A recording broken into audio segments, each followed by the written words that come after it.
What's up YouTube, Dale here from Zephyr Wargames, and today I'm bringing you a short, sweet, simple video encapsulating 3 very basic combos that you're going to need to know if you're playing Swordsoul. We've got the classic without or before Ringowurm, we've got the brand new combo involving Ringowurm, and then I'll show you a 3-card combo at the end in order to kind of adapt plays. Now keep in mind, all of these combos can differ, can become more consistent depending on your build and the remainder of your hand. I just want to show you combos with the base minimum, what you can start with and what you can end with. So with all of that out of the way, if you want to see more combos, more Swordsoul content, especially a video where I talk about how you can play through Droll and Lockbird and how you play around Droll and Lockbird, even if you get hit at the earliest convenience, then make sure you smash that like button. Getting the video above 50 likes in the first 24 hours will unlock that for you. So we'll start off with the first combo, and then the first combo is Emergence plus any tenyi. I'm using Vishuda to kind of show that you don't need to worry about what tenyi you open, you'll still be able to make your plays. Now, what you're going to do is you want to start off with Emergence. Emergence is going to search you out Tire. Now, Tire is the only kind of Swordsoul play off of Emergence and can make you a synchro on its own and technically unlock play. So if you've got another tenyi in the hand, you've got Moyi. If you can go for Moyi. If you've got another tenyi in your hand, you go for Long One. It just adapts the plays, but I'm showing you the base minimum of what you can do. So this could technically be a 1-card combo. I'm just showing you what you can do with 2-card combos, just so you can show you that little bit extra push. So you're going to start off by special summoning the tenyi. You're going to link that off and go into Monk. This is to guarantee you've got a non-effect monster on the board at all times. You're then going to normal summon the Tire. You're going to use Tire's effect, which could technically banish the Vishuda if you want to, or of course you can banish the Emergence should you want to adapt the levels. We're not going to adapt the levels in this example here. This is just to show you the base minimum of where you can go and to go the most direct route. Now obviously if I had the ability to already get into Long One and go into Baron and pop a Yazi and make plays off the back of that, that is another way of doing it.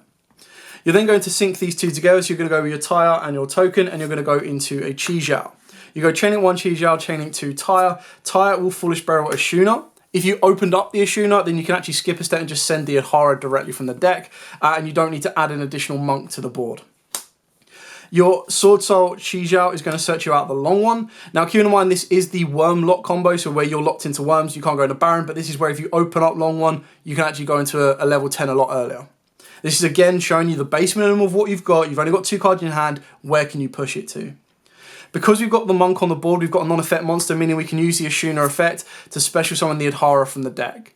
The reason we're getting the Adhara to the board and ultimately to the graveyard is so that we can banish it to add a worm back to the hand, meaning that our Long One is now active.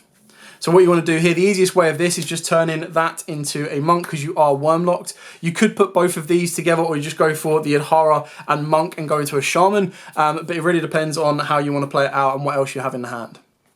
You're then going to banish the Adhara. The Adhara would allow you to add the Ashuna back to the hand. And on top of that, you've got a Vishuda left in the graveyard, but like I said, that's just because that's the card we opened up with. You're then going to activate Long One. You're going to discard the Ashuna. You're then going to spawn a token.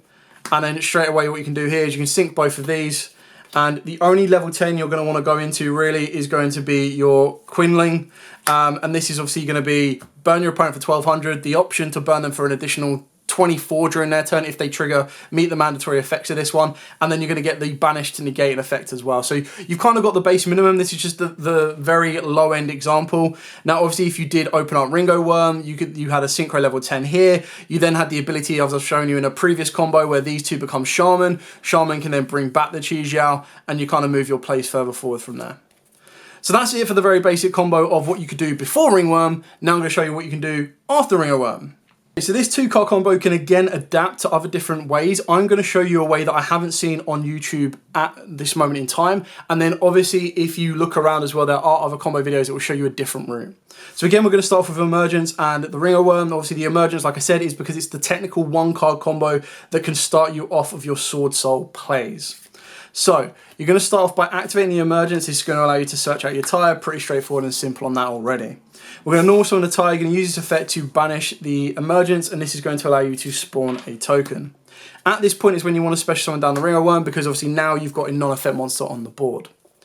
You're then going to sync your Tire plus your token, and you're going to go into a Yugioh. You go chaining 1 Yugioh, chaining 2 Tire. This time Tire is actually going to Foolish Burial Vishuda, which is quite important, and the Yugioh is going to add the Summit.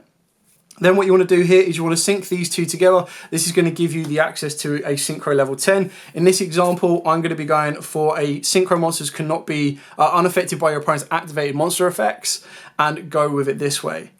Then obviously off the back of that, if I've already opened up Summit or a route to it, then I can actually make this, my monsters can't destroy a battle and they're unaffected. But the idea behind this, because I control a synchro monster, you get to target any worm in the graveyard and bring it back from the grave. So that's where I'm going to be able to bring back the Vishuda. I'm then going to be able to activate the Ringowurm's effect to banish itself to spawn a level 2 token. And then I'm going to use the level 2 token as a tune-up plus the Vishuda. And this is going to get me into Shen Shen. So what I've got here is both of these are unaffected by our opponent's monster's activated effects. Any card sent from the hand or field to the graveyard is banished instead. So it really does hurt a Super Heavy Samurai matchup and a Pearly matchup. And then obviously I've got my main boss monster here. Again, the hand can adapt depending on what else you have. I'm just trying to show you a different route to what you have at base minimum.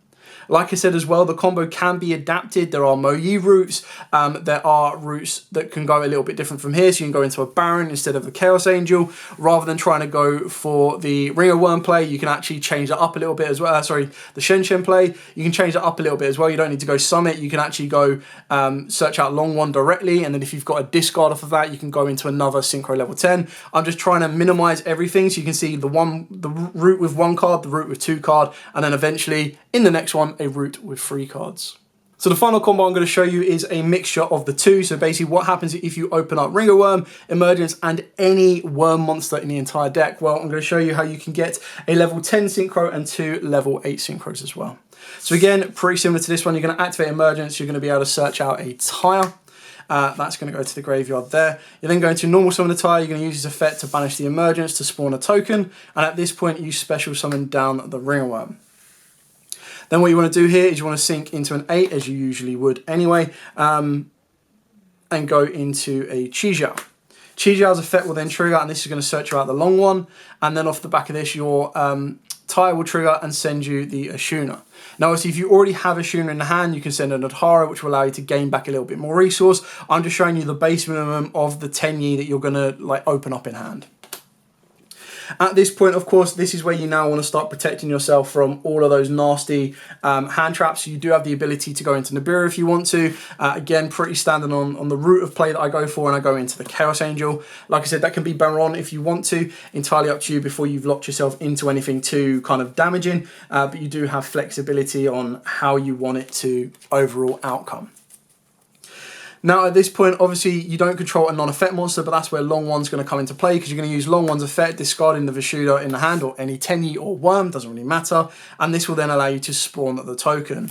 Now we see a lot of people synchro into a level 10 here, which you can do, which would end the combo on a 2 level 10 synchro monsters, so you can have a Baron and a Chaos Angel, but we want to push it that bit further.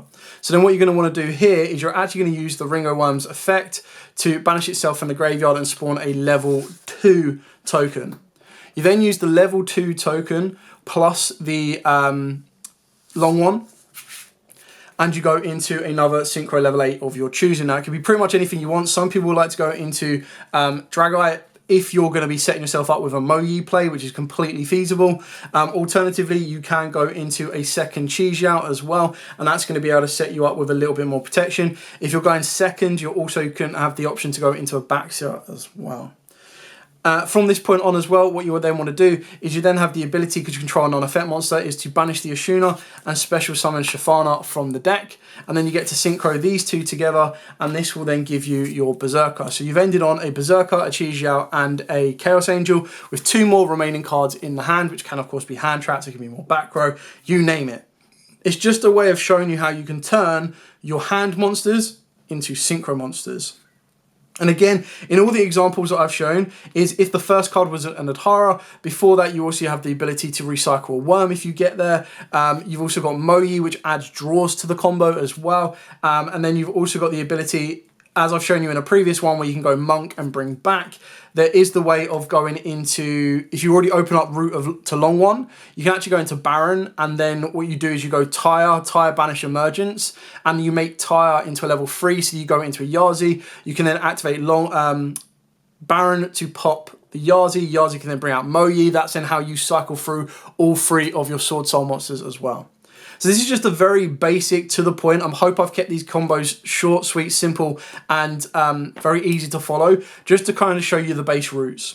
With a deck like this, because it requires so many cards to kind of operate, like it's not as simple of going, okay, 1 card wombo combo and I can play 15 of those 1 card wombo combos. You basically play 1 single card combo in the form of emergence, and then everything else relies either a worm or another Swordsoul or a Tenyi or a non-effect monster. But that's where test stands is going to come into play. So basically what I'm doing with this video is when you're playing test stands, if you see emergence and if you only go with 2 cards and you see emergence and a Tenyi or emergence and a Ringowurm, what do you do? From that point on, you then learn the basics and then you start doing test stands. You go, right, okay, so I've got those 2 cards, I've got the route to the combo, but I've also opened up these 3 cards as well. How far can I push it? And that's probably like the best way to learn as well. Is you start from the basics, you learn the simple combos, the introductory combos, and then you build off of the back of that to ultimately then go, okay, cool, I've got this down. Now let's start to advance this a little bit more. So like I said at the start of the video, if you want to see more combos, more specifically how they can play through hand traps, and ultimately one of the questions I'm getting asked a lot is how the deck deals with Draw and Lockbird. I'll be very happy to kind of show you those. I just want to make sure that you guys want to see that type of content. So smash that like button, get in above 50 likes in the first 24 hours, and I'll be more than happy to bring that for you. But for now, as absolutely always, stay safe, and of course, happy dueling.